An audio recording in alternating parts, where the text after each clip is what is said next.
Hola, ¿cómo estás? Hoy estamos con Jorge Ferronato. ¿Qué tal, Jorge? Bienvenido. Gracias, igualmente. Bueno, Jorge es el secretario de Asuntos Institucionales de la Gran Logia de Argentina. Es además historiador, docente. Participó en la UBA como secretario general desde el regreso de la democracia y fue luego decano del CBC hasta hace muy poquito. Jorge, un gusto tenerte acá. Y bueno, la primera pregunta es: ¿cómo elegirías vos presentarte? Como historiador, yo soy Jorge Ferronato, un historiador que se ha dedicado los últimos 40 años a la historia argentina y latinoamericana. Y en este momento que estamos transitando, llegando a los 40 años de la recuperación del orden institucional, de la democracia, proceso del cual fuiste parte en la universidad, y que tanto está en juego la noción de la educación y tanto se discute en torno a la educación, incluso a ciertos valores republicanos y democráticos. ¿Cómo ves vos la situación de la educación argentina? Bueno, no es una pregunta para iniciar una conversación agradable. Podemos cambiarlo. Así rompemos el hielo. No. Vamos a tratar de cumplir, ¿no? Sí. Yo veo que en la Argentina se ha degradado mucho la educación. Se ha degradado por distintas cuestiones, distintas causas, que todas tienen que ver con un desapego que hay por parte de la sociedad argentina en general y de la política en particular, de cuidar un valor que tuvo en su historia la Argentina fundamentalmente a partir de la ley 1420 y de la vida y acción concreta de Domingo Faustino Sarmiento, fundamentalmente, donde se salió de un analfabetismo crónico y generalizado y se pasó en muy poco tiempo a una sociedad dinámica, lectora, ágil, progresista, que fue llevando a la Argentina a un crecimiento económico y cultural enorme hasta transformar a nuestro país en un referente importante de la lengua española hasta los años 30, 40. Y eso se ha perdido. Se ha perdido el inmenso respeto que había por parte de la sociedad hacia las maestras y los maestros y la escuela como institución formadora de ciudadanos, y se ha perdido el respeto, se ha perdido la jerarquía que se le daba, y la política no logró nunca enderezar ese camino que hubo tenido y que ya no lo tiene. Hoy tenemos una situación muy angustiante porque los chicos, los jóvenes, los niños cursan sus 7 años de primario y sus 5 años del secundario, no todos, porque un porcentaje importante de alumnos que empiezan el primer grado no terminan el bachillerato, no terminan la secundaria, y eso es un número muy importante porque está en el orden del 40%. Un 40% de nuestros alumnos no terminan la secundaria. De los que terminan la secundaria, muchos siguen los estudios universitarios, pero de esos muchos que siguen los estudios universitarios, un alto porcentaje, aproximadamente un 35%, no alcanzan a comprender textos de lectura simples o hacer ejercicios matemáticos elementales como la regla de tres simple. Y eso en el ciclo básico común lo hemos observado, lo hemos trabajado durante mucho tiempo y vemos que año tras año es peor. Jorge, hoy justamente salió en Infobae una noticia de que la UBA estaba dentro de las 10 mejores universidades de Latinoamérica. Sabemos que hay un gran índice de gente que se inscribe, pero es mucho menor el índice de la gente que se recibe. Bueno, ¿Qué? eso, perdón, Eso pasa en todas las universidades, ¿no? Que siempre ingresa una cantidad de alumnos superior a la que egresa. No es distintivo de la UBA. Pero eso se puede explicar de distintas maneras. En la Universidad de Buenos Aires hay un índice de graduación alto, sobre todo en algunas carreras. Y no está dentro de las 10 mejores universidades de Latinoamérica, sino que está dentro de las 50 universidades mejores del mundo, la Universidad de Buenos Aires. Y de Latinoamérica debe ser o la primera o la segunda, y en distintas mediciones. Ahora bien, nosotros tenemos un secundario realmente decadente y malo, con un sistema que está absolutamente corroído. Y hay que cambiarlo, hay que modificarlo. Y para eso se necesitan políticas de Estado. Ahora, vos esos alumnos que terminan la escuela media, la universidad, al menos la Universidad de Buenos Aires, ha hecho al regreso de la democracia un sistema por el cual todos podían ingresar. Veníamos de la dictadura, de esos tiempos aciagos, terribles, que ustedes conocen muy bien, donde no había libertades. Y la primavera alfonsinista hizo que mucha gente que no había podido estudiar durante la dictadura con sus caprichosos y arbitrarios exámenes de ingreso, donde ingresaba solamente el 18% de los postulantes, abrió las puertas de la universidad, pero con un programa propedéutico revolucionario extraordinario que se llamó y se llama Ciclo Básico Común, donde el Ciclo Básico Común tenía un solo requisito para que ingresen: haber terminado en tiempo y forma el secundario. Al ingresar al Ciclo Básico Común, los alumnos elegían sus carreras, las que quisieran seguir, y en ese Ciclo Básico Común tienen 6 materias, 4 que son materias de la carrera. Si un alumno estudia medicina, en el Ciclo Básico Común va a tener biología, química, matemática, biofísica. Y hay otras 2 materias que son comunes siguen siendo muy importantes. Una que es Introducción al Conocimiento de la Sociedad y el Estado, para introducir al alumno que no había leído jamás un texto, algunos textos que son fundamentales a la hora de crear ciudadanía. Pues nosotros en la universidad también creamos o ayudamos a formar ciudadanos. Y la otra era Introducción al Conocimiento Científico, donde se le enseñaba al alumno el primer día que pisa la universidad a que nada es verdadero en términos absolutos. O sea, se les enseñaba a empezar a dudar, porque ellos venían de un ejercicio propedéutico en el secundario, donde todo era verdad lo que estaba escrito en un libro. El profesor le marcaba con una X el principio y el fin del párrafo que tenían que aprender, lo aprendían de memoria, lo memorizaban, lo recitaban sin comprender el texto y sin confrontarlo, y eso no es el conocimiento científico. El conocimiento científico es aquel que permite la refutación, si no, no es científico, es religión, es cualquier otra cosa, que no está mal, pero no es ciencia. La ciencia es justamente siempre presentar la posibilidad de ser refutado. Una pregunta muy breve, porque yo tuve la suerte de cursar el CBC, y digo la suerte porque realmente fue una cosa exquisita. Y en Introducción al Pensamiento Científico, que así se llamaba en aquella época, leíamos a Kuhn, leíamos a Popper, pero también leíamos una obra de Bertolt Brecht, Galileo Galilei, para entender lo que era el cambio de paradigma en aquella época. Y yo sentía que había chicos que tal vez no habían tenido una formación tan buena en la escuela secundaria, pero que muy rápidamente se podían acoplar y podían encarar el primer año ya del grado de una manera decente.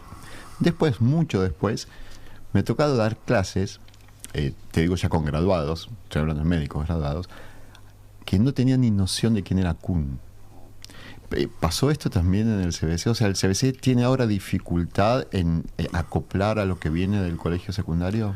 O sea, ¿se amplió esa...? Hoy el CBC, los alumnos del CBC se dividen en tercios. Un tercio aprueba las 6 materias en tiempo y forma. otro tercio le cuesta un cuatrimestre más, generalmente enredado en alguna materia de las duras, de lo que nosotros llamamos las duras: álgebra, análisis, matemática, física, biología, química. Y otro tercio no continúa por distintos motivos, ¿no? Porque consiguieron trabajo y prefieren seguir trabajando, o porque se casaron, o porque no pudieron. Entonces, el desgranamiento es de un tercio de alumnos. Y en este momento yo creo que hay distintos tipos de proyectos para, inclusive fueron implementados algunos durante mi gestión, para hacer cursos paralelos de matemática, de seguimiento de matemática, de álgebra, de biología, de química. Bueno, y eso dio resultado. También hemos hecho cursos financiados por el Ministerio de Educación con los colegios secundarios, donde hacíamos un refuerzo de matemática con los docentes del CBC de matemática, de física, de química, vienen de exacta, ¿no? Son gente seria y difícil, pero muy aplicados, y se hicieron esos cursos de apoyo, también dieron resultado. El problema es serio, porque también hay que ver de qué colegios vienen. Hay una falsa dicotomía entre público y privado. No, los alumnos de los colegios privados no tienen conocimientos superiores o tienen mejor formación que los alumnos de las escuelas públicas. Esto no es así. Hay fracasos dentro de los egresados de la escuela pública y hay fracasos dentro de los egresados de las escuelas privadas. Ahora sí, hay escuelas que son de élite. Eso es el 1% de los alumnos que ingresan al CBC, el 1%. Esas escuelas de élite, como puede ser el Tarbut, la Hort, el Cristóforo Colombo, el Liceo Francés, el Nacional Buenos Aires, el Carlos Pellegrini, el ILSE, esos colegios evidentemente tienen una formación, logran una formación académica muy superior al resto, pero en el resto todo muy parejo. Yo voy en busca de otro Ferronato, un Ferronato distinto. Quiero meterme adentro de Ferronato. Digo, bueno, vos sos historiador, tenés además una presencia política, un pensamiento político concreto, real, casi te diría, si me permitís, hasta cotidiano. Y tenés además análisis, no sos un observador pasivo de la realidad. Entonces yo voy a buscar ese historiador. Y digo, bueno, un tipo como vos, que es el protagonista en primera persona de una transformación tan importante como fue de la dictadura a la democracia, la instalación de este sistema educativo que es el CBC que vos estás contando, es también un observador del tiempo histórico. Y sos un historiador de alguna manera que ve la historia en tiempo real, ¿no? Y decís, bueno, me imagino que tenés registro y opinión formada sobre personajes que marcaron la época, como puede haber sido, no sé, Fidel Castro, puede haber sido Perón. Vos estás especializado en América Latina. Y entonces digo, un historiador con un protagonismo tan grande en la educación, con pensamiento político y con análisis, ¿cómo analiza esta historia que vivimos en este momento en tiempo real? Bueno, historia mater vitae, ¿no? La historia como madre de vida. Muchas veces los historiadores nos refugiamos en la historia para justamente alejarnos de la realidad. No es mi caso, tenés razón vos. Yo trato de sacarme el aspecto político que llevo en mi sangre para tratar de ser más objetivo y para tratar de encontrar una conclusión o una hipótesis un poco más razonable que no tenga que ver con lo que yo pienso, sino que tenga que ver con los documentos que investigo. Marx, en el prefacio de Napoleón Bonaparte, ¿no?, del 18 Brumario, escribió algo que me parece importante señalar, que la historia suele repetirse dos veces. La primera como tragedia y la segunda como farsa. Bueno, no voy a descubrir acá con ustedes la genialidad de esta observación que hizo Marx, pero a mí me parece que en Argentina somos recurrentes en repetir viejos errores por no conocer el pasado o por haber desplazado, así como se desplazó a las maestras, el prestigio de las maestras y a la educación, también se desplazó y se manipuló y se bastardió y se confundió la historia. Y en consecuencia creo que estamos viviendo una época aciaga, una época compleja, porque aquel país que fuimos ya no lo somos. Pero aquel país que fuimos viene de la guerra civil, ¿eh? Pues nosotros todos, acá si yo haría una consulta con todos ustedes y les preguntaría si ustedes son republicanos, todos me dirían que sí, porque en definitiva nuestro país se llama República Argentina, pero no se llamaba República Argentina, es más, no se llamaba de ninguna manera, ¿no? Provincias Unidas del Sur, Provincias Unidas del Río de la Plata, qué sé yo. Nadie sabía dónde empezaba y dónde terminaba nuestro país. No tenía nombre. No se sabía ni dónde empezaba ni dónde terminaba. El mapa era 1810, era 1810, 1820, 1830, 1840, 1850, 1860. Era muy diferente al mapa actual. Era 1 millón de kilómetros cuadrados menos. No más, menos. Lo otro era de nadie, no era que era chileno o que era norteamericano, británico, no era de nadie. Eso fue construido, y fue construido por Sarmiento, fue construido por Alberdi, fue construido por la lucha, porque desde el 1820 hasta 1880, hubo guerra civil, donde el que ganaba le cortaba la cabeza al que perdía. Efectivamente. Creo que en esa lista también podríamos incluir a Julio Argentino Roca como que es padres de lo que es la República Argentina también. Podríamos incluir a Roca, a Mitre, Urquiza. Urquiza. Sin él, no sé qué hubiese pasado, ¿no? Ahora bien, veníamos de la guerra civil, donde el que ganaba le cortaba la cabeza al que perdía, pero no al enemigo, porque el que mató a el que mató a Ramírez, el gobernador de Entre Ríos, fue López. Los dos eran federales. Los dos habían venido a caballo con sus soldados, jinetes, que eran fantásticos, ¿no? Los jinetes entrerrianos fueron muy famosos. Los jinetes santafesinos también, y llegaron a la Plaza Mayo, ataron el Congreso y disolvieron el Congreso de Tucumán, el glorioso Congreso. ¿Dónde lo disolvieron ellos en 1820? El mismo día que moría uno de los más grandes pilares de la argentinidad, Manuel Belgrano. Disolvieron el Congreso, disolvieron el directorio, y Argentina, que no era Argentina, se quedó sin gobierno nacional. No hubo más gobierno nacional. Hasta Urquiza. También un cariño grande, ¿no? Urquiza. También un cariño grande para don Justo José, que López Jordán, grande, muy importante. López Jordán también, ¿no? Lo considera traidor y van y lo matan. Pero también era federal. También era federal, claro. Pero ¿Y saben por qué Artigas terminó en Paraguay? No porque lo persiguió Rosas o un Itario Loco o Lavalle. No. El que lo venció fue un federal, Ramírez. O sea, era federal contra federales. Era una locura. Bien, esa Argentina empezó a comprender que no había leyes. Y ese no fue Roca. Ese fue Sarmiento. Ese fue Alberdi. Que entre los dos se odiaban. Se odiaban. Y se escribían porque eran fantásticos, eran dos cabezas extraordinarias. Sarmiento, que había nacido en una aldea en San Juan, viento sonda, polvo, roca y lejanía.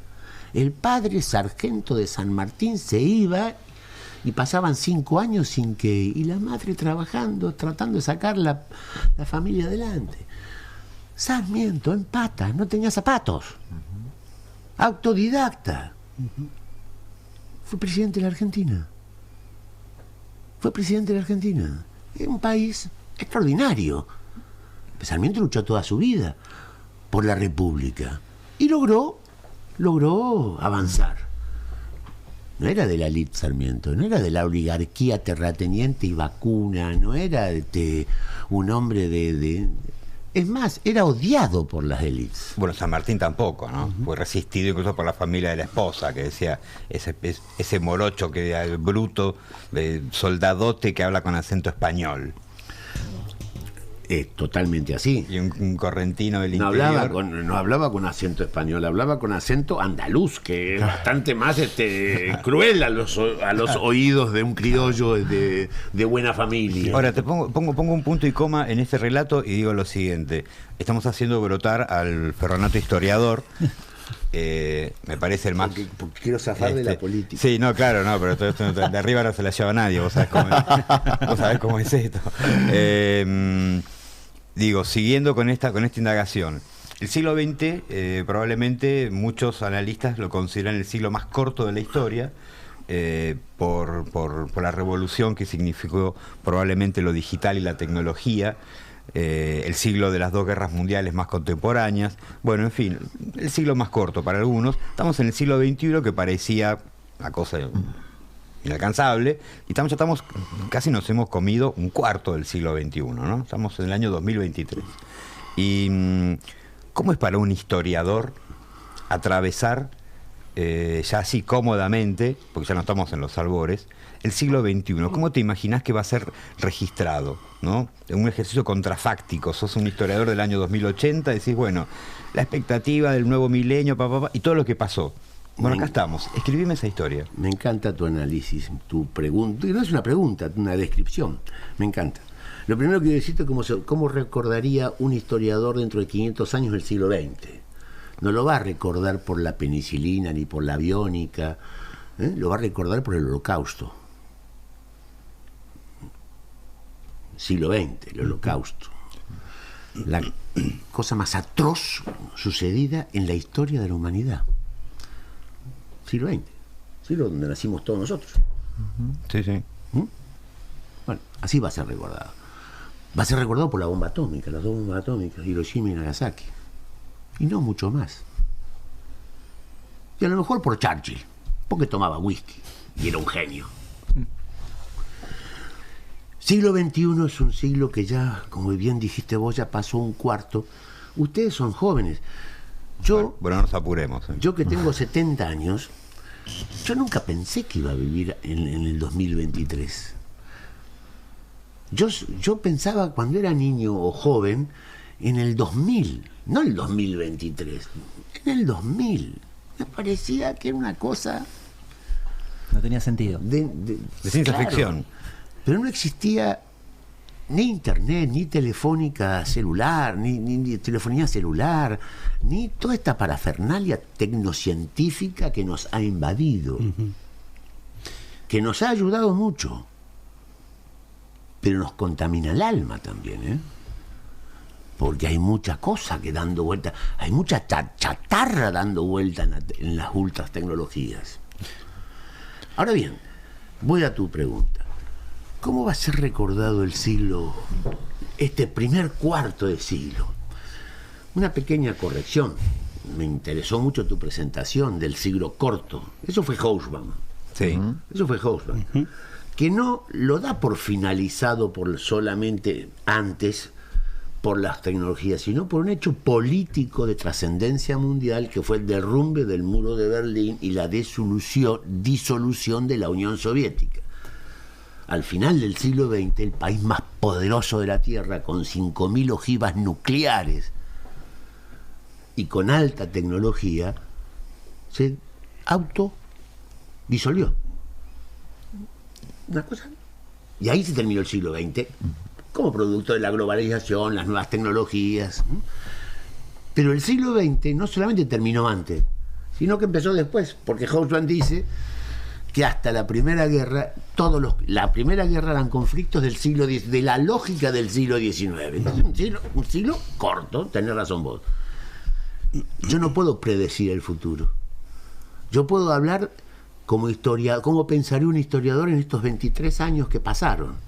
Ahora, predecir el futuro, eso es para mi ley, no para mí, ¿no? Porque uno para el futuro puede decir cualquier cosa. Supónganse que yo haga un análisis ahora de qué va a decir un historiador en el 2100. Ninguno de nosotros va a estar vivo para corroborar lo que yo diga, entonces puedo decir cualquier cosa. Por eso hay que ir a cosas concretas. De estos 23 años, Sí. creo que hay buenas y malas. Vamos a empezar por las malas. Las malas es un aniquilamiento a toda institución gregaria surgida en el siglo XIX y siglo XX. Partidos políticos, clubes de barrio, asociaciones civiles, asociaciones de fomento, todos esos institutos que habían creado durante el siglo XIX y el siglo XX están en decadencia o pulverizados. Salvo una institución que tiene una vitalidad y una lógica diferente, que es la masonería. Algún día vamos a hablar de eso. Eso parece que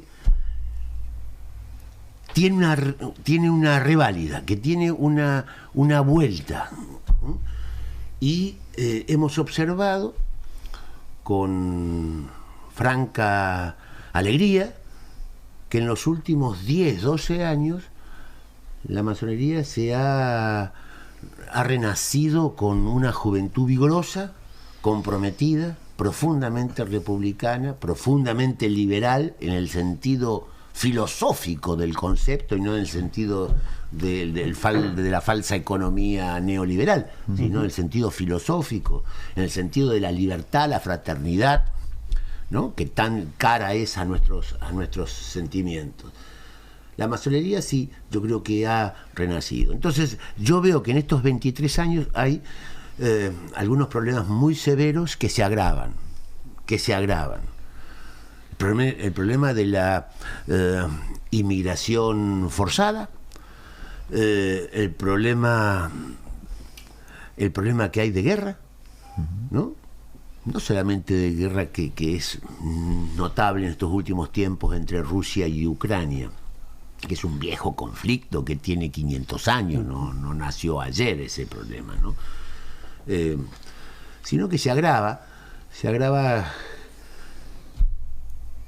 y tengo temor, mucho temor, de que el sistema democrático entre los institutos gregarios que se fundaron en el siglo XIX y el siglo XX, o surgieron en el siglo XIX y el siglo XX, que tiendan a disminuir su intensidad, porque veo por todos lados verdades absolutas con líderes mesiánicos, de características autoritarias, y que son muy bien recibidos por la sociedad. Esto me angustia. Te hago una pausa acá, porque me parece que das pie a un comentario, una reflexión que me parece que puede ser muy interesante. Es una pregunta envenenada, te lo anticipo. Como las que hacen ustedes siempre. Sí, exacto.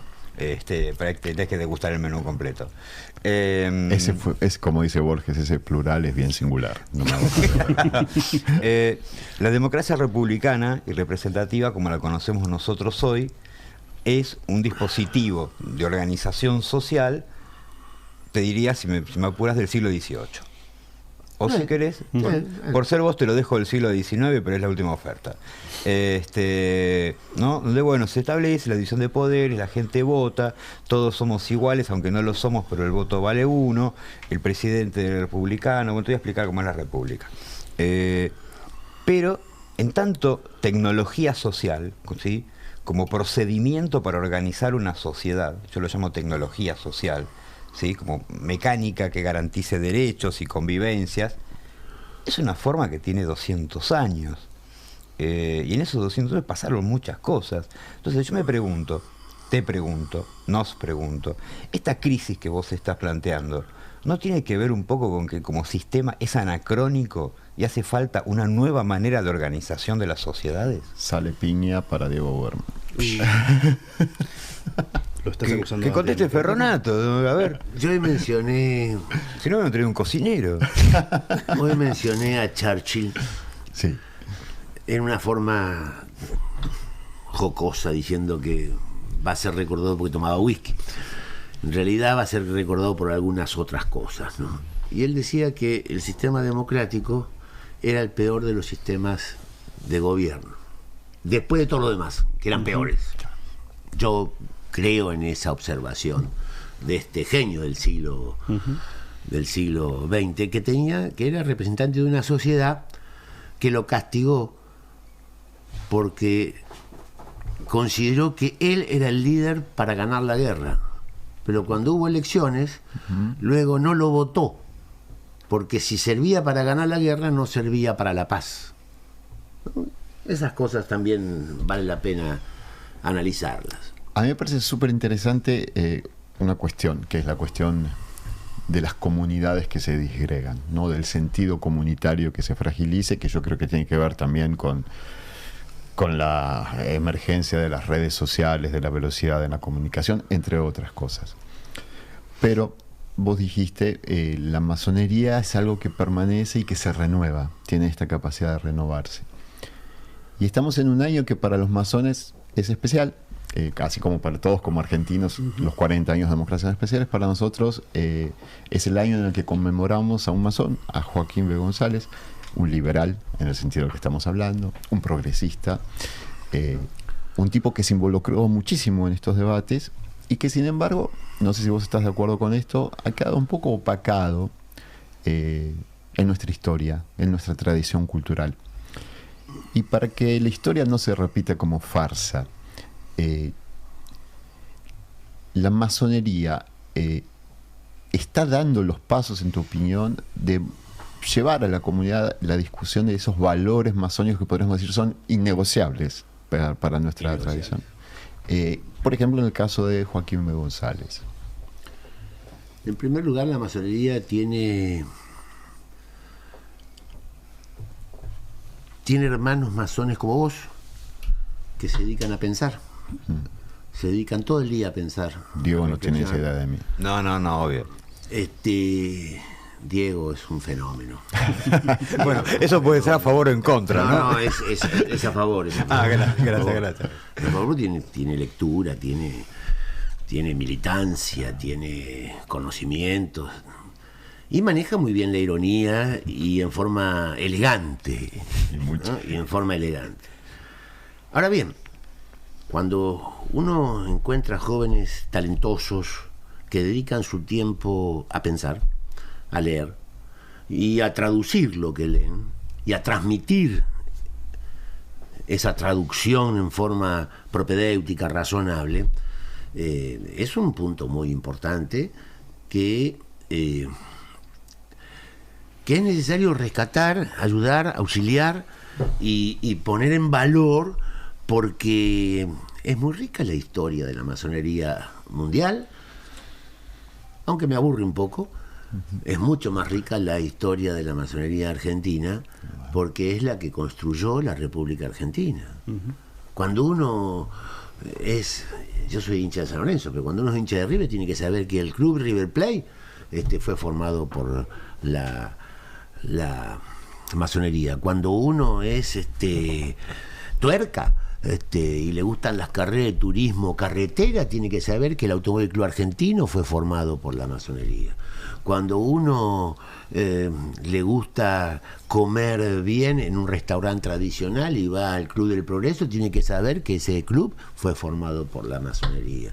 Cuando uno cree en la ciencia, tiene que saber que la Sociedad Científica Argentina fue creada por la masonería. Cuando uno piensa en la República, tiene que saber que entre las cartas quillotanas, las 101 y las cartas quillotanas, entre el debate de Sarmiento con Alberdi, donde se tiraban con cascote, los dos eran masones, y ahí se conjugó la utopía de la República Argentina, que salía de la guerra civil y entraba en el impulso del progreso. Cuando uno ve el Banco de la Nación Argentina, fue creado por la masonería. Y además el símbolo del banco, Sí. ¿no? Es absolutamente masónico, desde el triángulo del frontis hasta las columnas. Cuando uno piensa en el Banco Provincia, fue fundado por la masonería. Cuando uno piensa en la ley, ¿cuál es la ley? ¿De la democracia o de la historia argentina más bella, que más rédito le dio al país? La 1420, hecha, construida, votada y sancionada por la masonería. Cuando uno observa la reforma universitaria, que fue un grito desesperado en contra de la universidad monárquica y monástica antes que decimonónica o decimonónica, de una sociedad que había terminado, pero no se terminaba de morir de todo, que es la sociedad colonial. Esa reforma universitaria de 1918 fue elaborada por masones, pero a su vez asumida por el presidente de la República, don Hipólito Yrigoyen, que también era masón. Esa construcción de nuestro país le debe mucho a la masonería. Bueno, ese protagonismo está empezando a volver a tener sentido con jóvenes como ustedes. Yo creo que si agarramos a cualquier historiador serio que se dedique a estudiar historia argentina del siglo XIX o principios del siglo XX, Adamowski, Hellman, Di Meglio, todos van a concordar completamente en lo que estás planteando, el rol fundamental que tuvo la masonería en la construcción del Estado-Nación argentino, de la República y de todas las instituciones democráticas hasta 1930 y algunas cuestiones que pasaron en los años siguientes. Ahora, si tuviéramos que pensar en el presente, el rol de la masonería en el presente en Argentina. Es otra masonería, es otro tiempo histórico. Efectivamente. Es otro tiempo histórico. Hoy no cumple ese rol de protagonismo. Sí cumple roles importantes de mediación. En una sociedad fragmentada en dos partes, ¿no? Bueno, ahora pareciera ser que está en tres partes. Ves que la ironía no es solo tuya. No estoy solo. En dos partes, ¿no? Irreconciliables. Entre el populismo y la república, ¿no? Para poner títulos, ¿no? Sí. La masonería cumple un rol importante para tratar de juntar lo más posible los vectores comunes que hagan que sea posible la convivencia sin enfrentamientos hacia la construcción de políticas de Estado tan necesarias para salir de este embrollo en el cual estamos metidos, donde tenemos una macroeconomía deficitaria, pobre, mendicante, y tenemos una sociedad que potencialmente tiene mucho para dar. Entonces, esas dos partes que están peleadas, es tarea tal vez o una de las tareas de la masonería que está trabajando intensamente es en tratar de unirla, o al menos que se pongan de acuerdo no en las diferencias, sino en las que no son diferencias, que deben ser unas cuantas, que se pongan de acuerdo para lograr algunas políticas de Estado que realmente son necesarias, como por ejemplo que no está bien pegarle a la madre. Me parece que en eso nos podemos poner de acuerdo. Digo otra cosa. Vuelvo al ferronato historiador. Es un vicio. No puedo parar. En el siglo XX y lo que va del XXI, en tanto en América Latina como en Argentina, aparecieron personajes que pudieron trascender su propia escena, su propio país. Qué sé yo, el Fidel Castro, ¿no? Un tipo que se hace famoso, después termina siendo remera, ¿no? Pero hasta que llega a ser remera. Guevara se termina siendo. Bueno, de Fidel termina siendo gorrita y morral. Argentina, por ejemplo, se convierte en un país que produce, y es único en el continente, 5 premios Nobel. 2 son premios Nobel de la Paz. 1, Saavedra Lamas, es poco menos que un desconocido. Hay gente que ni siquiera escuchó nombrarlo a él, y mucho menos que fue premio Nobel de la Paz, y mucho menos el motivo por el cual. Pero Argentina produce esa clase de fenómenos. Yo lo agregaría a Borges como una de esas figuras que trascienden, ¿no?, tanto el espacio geográfico como el espacio temporal. ¿A quién más? De América Latina. Messi. El Diego. El Diego. Bien. Maravilloso Messi, que nos ha dado algo de dignidad en este pueblo tan apabullado. Más que Maradona. Más que Maradona, más Es que Maradona. súper interesante. Más que Maradona. No importa si más o menos. Hace una vida muchísimo más prolija. No, pero además está generando un fenómeno. Ayer hablaba con unos amigos en los Estados Unidos. Los Estados Unidos tiene una componente latina ya insoslayable, pero en Miami está generando un fenómeno cultural notabilísimo. Ahora, pero yo digo lo siguiente, muchachos. Sí. Estamos hablando de Borges, estamos hablando de Saavedra Lamas. Mira cómo se nos Quiere pone. volver a la calenté, cultura. no te quiere volver calenté. a lo Volvamos, que intelectual. es inteligentísimo lo que planteaste. ¿No? Vos no nos permitís hacer Un verbolio. No se van a caer una joda. Generaste un papa. Messi en forma caprichosa, Claro, ¿no? En forma caprichosa. Vamos a unir las dos partes. Joaquín B. González, un poco Sí, olvidado. ¿Y Esteban Echeverría? También. ¿Y Esteban Echeverría? ¿Cuántas cosas se dirían menos desde el poder si se leyera La cautiva de Esteban Echeverría? No tirarían abajo el monumento de Roca, construirían algún otro monumento de algún indígena famoso en algún otro lado, pero ¿cuántas cosas se ahorraría la Argentina si se volviera a leer a Esteban Echeverría? El dogma socialista, pero para la juventud el dogma socialista es una maravilla Y sigue siendo contemporáneo. Total. pero además sigue siendo Matadero, contemporáneo. sigue Sí, siendo sí. contemporáneo. Pero además, miren el triste destino de Esteban Echeverría. El de Joaquín B. González va por ahí. Se murió en Uruguay en el destierro, en época de Rosas, ¿no? Se murió. Lo enterraron en una fosa común y nunca se supo dónde están los restos de un ser delicioso de la generación del 37. Pero ahora uno contigo, porque tenés una irritación.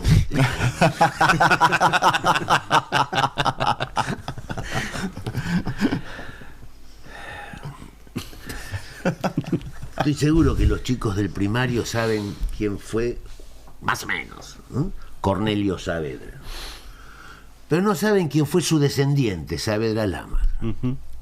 ¿No? Que fue un canciller extraordinario que a su vez tuvo una participación decisiva para parar una guerra entre dos países hermanos.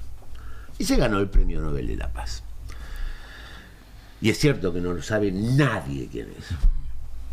Y eso es un olvido importante.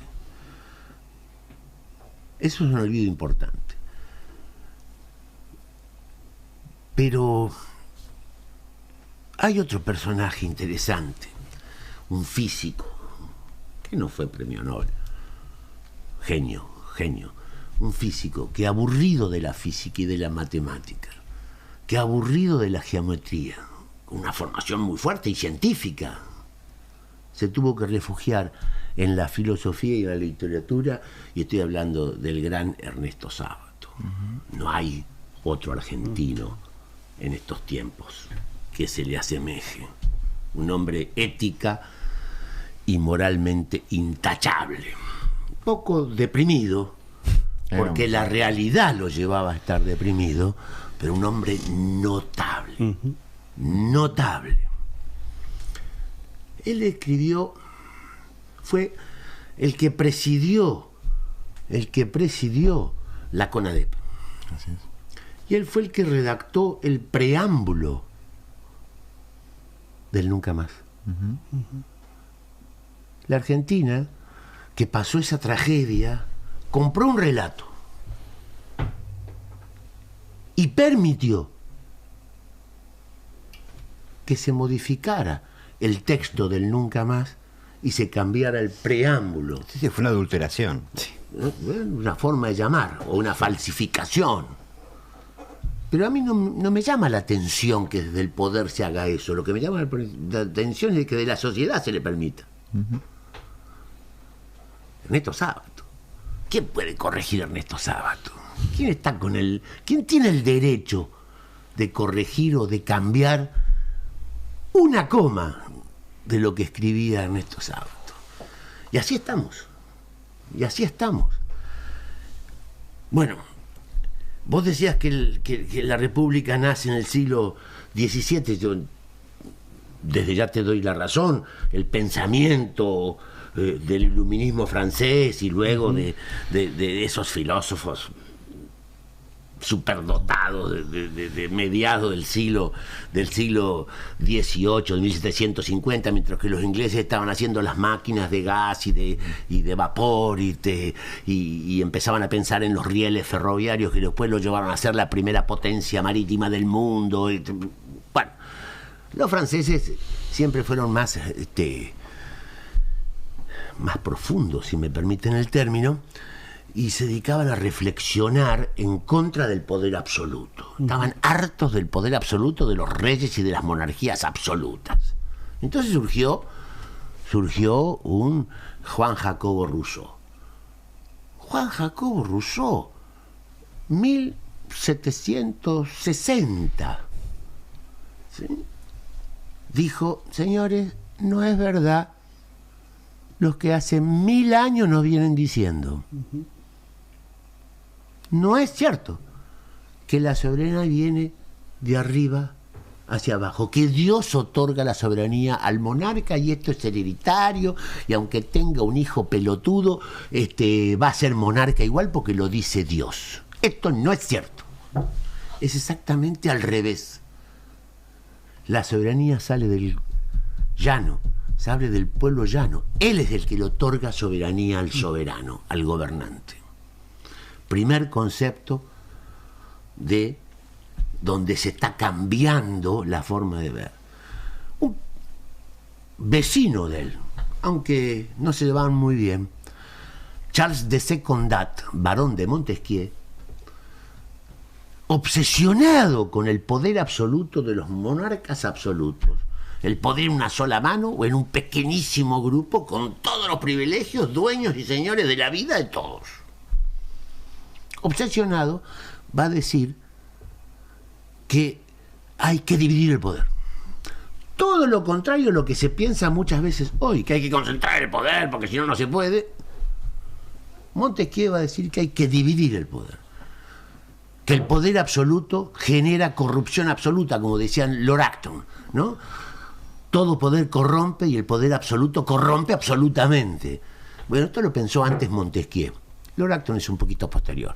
Y Montesquieu va a decir, hay que dividir el poder.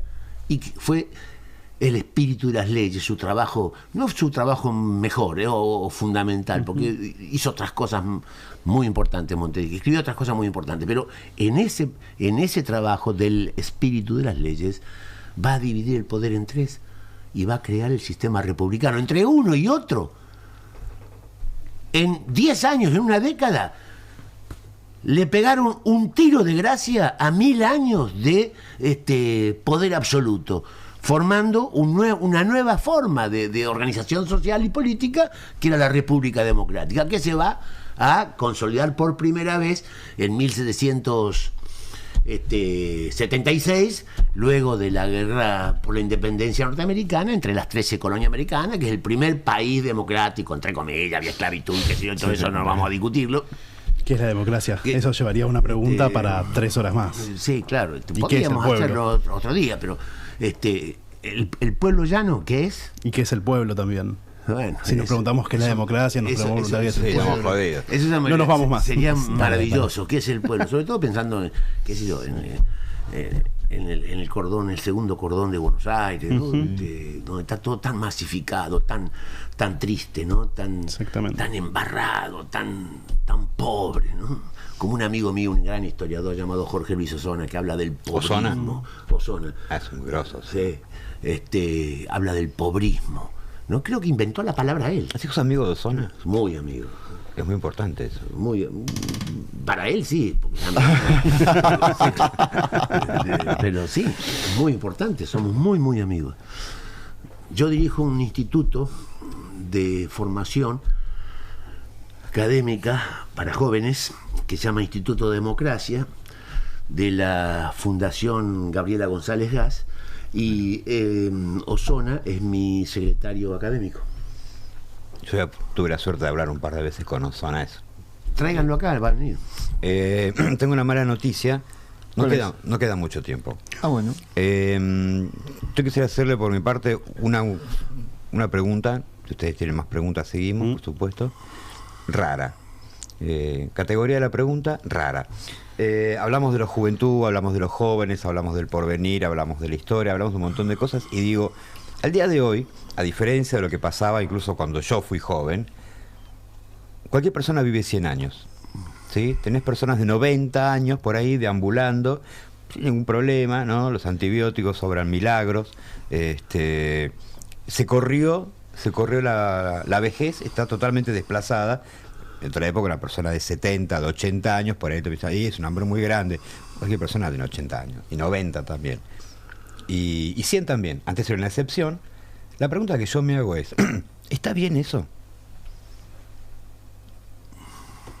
Qué pregunta extravagante, extraordinaria, que me hace pensar a esta hora del día si está bien o mal.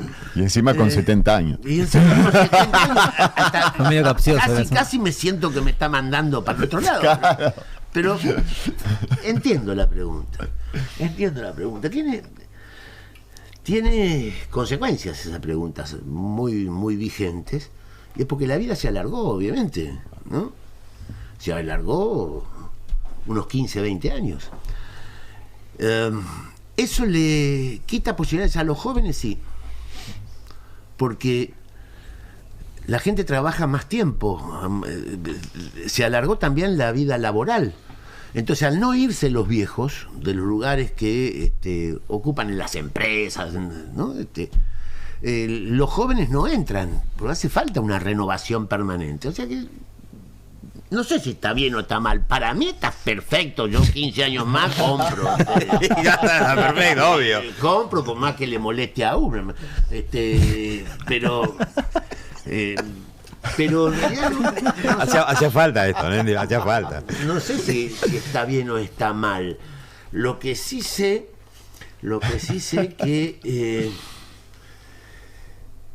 que no hay posibilidad de seguir adelante en este frenesí de comunicación tecnológica sin humanismo, sin contacto físico, sin amistad profunda, sin fraternidad profunda, sin compromiso profundo con la sociedad a la cual uno pertenece. Y creo que estamos en presencia de una situación donde hasta la propia familia empieza a crujir, al igual que los partidos políticos, al igual que los clubes de barrio, y al igual que como de esos institutos gregarios que tanto sirvieron para congregar en comunidad, y ahora están un poco decadentes, un poco faltos de gimnasia, y la familia está con profundos problemas también. Yo tengo una última pregunta. No sin antes mandarle un mensaje a nuestros queridísimos oyentes. Es el momento de tocar para que se sigan suscribiendo, para que sigan mandando sus puñitos arriba y sigan comentando, porque es muy importante para seguir compartiendo este mensaje tan masónico que trae este programa. Y mi última pregunta es ya de un tinte más filosófico quizás, y es si el hombre aprende de la historia o nunca aprende nada. Cuando vos te referís a los hombres, te referís a un ser universal. A la sociedad, en general. A la sociedad universal. Sí. Porque Argentina es un caso aparte, ¿no? Entonces vamos a hablar de todo el mundo, pero no de la Argentina, porque es una cosa particular. ¿Sí? ¿No? ¿Por qué? Bueno, porque nosotros creemos que estamos en el centro del mundo y sin embargo estamos en el fin del mundo. Nunca comprendimos que arriba nuestro no está Portugal, Italia, España, que somos parientes próximos de ellos, sino que está Bolivia. Y yo me siento más cerca de los bolivianos que de los italianos, Sin pero duda. mi apellido es italiano, ¿no?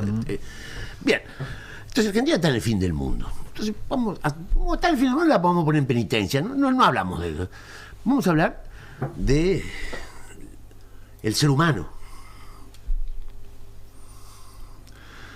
El ser humano tiene las mismas necesidades, las mismas angustias, las mismas dificultades en casi todas las épocas históricas.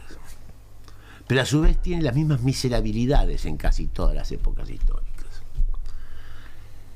El tema que las altas tecnologías ahora ponen esas miserabilidades en una gigantesca pantalla que penetra por todos lados y que esa pantalla que genera tantos títulos y que muestra en forma tan cruel, tan real, tan en tiempo y forma, a miles de millones de personas en tiempo real, genera tristeza, genera apatía, genera una hiperindividualización del individuo, genera angustia, genera ansiedad y bueno, y es necesario a esa angustia, a esa ansiedad, a esa apatía, a esa humanidad desesperada o desesperanzada, necesita una guía, necesita un paradigma, necesita un modelo nuevo, un proyecto que todavía no se ha construido. Y bueno, habrá que construirlo, habrá que conseguir un nuevo Borges, habrá que conseguir un nuevo Sarmiento, habrá que conseguir un nuevo Churchill, habrá que conseguir un nuevo talento que piense en los tiempos posmodernos o como se llaman. Fíjense si era complejo este tiempo que le ponemos un montón de nombres pero que no tiene nombre. Nos queda claro qué es la modernidad. Ahora, ¿qué es la posmodernidad? Lo que está después de lo nuevo, que es lo viejo. Entonces, bueno, porque si el mundo es redondo entonces creo que hay que humanizar al ser humano.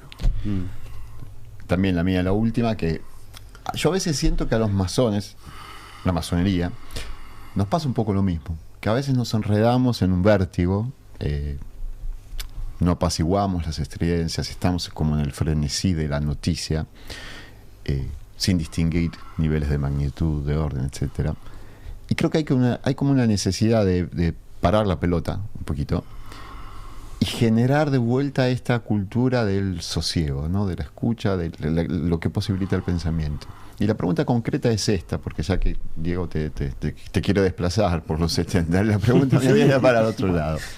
¿Vos ves posible o interesante un diálogo intergeneracional entre los masones? Porque yo veo que en las logias naturalmente se practica de facto, pero a mí me parece que valdría mucho la pena enfatizar ese aspecto en plano institucional, porque me parece que hay un intercambio de experiencias y de saberes que enriquecería a todos y que apaciguaría mucho a tantos, en un momento en que a veces parte de la memoria se pierde y convulsiones sociales nos acechan, ¿no? Totalmente de acuerdo. Yo creo que el diálogo intergeneracional es muy valioso, porque al ímpetu y al conocimiento tecnocientífico de los jóvenes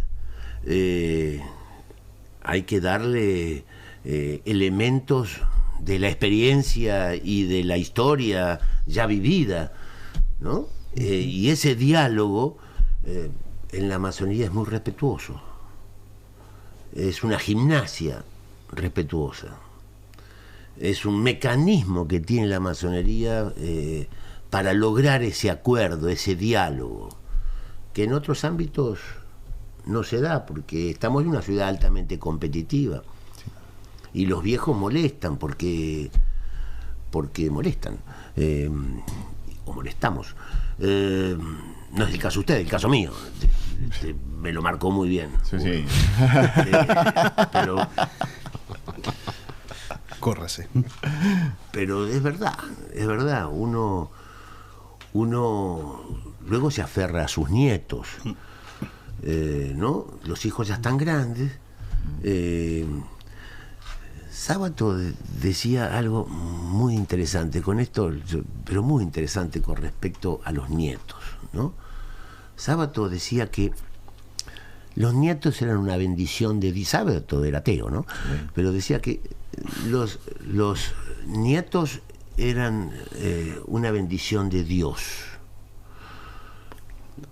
porque una bendición de Dios a los padres por no haber matado a sus hijos en la época de los adolescentes, ¿no? Cuando eran adolescentes. Entonces le regalaba nietos porque no los mató a los hijos, ¿no?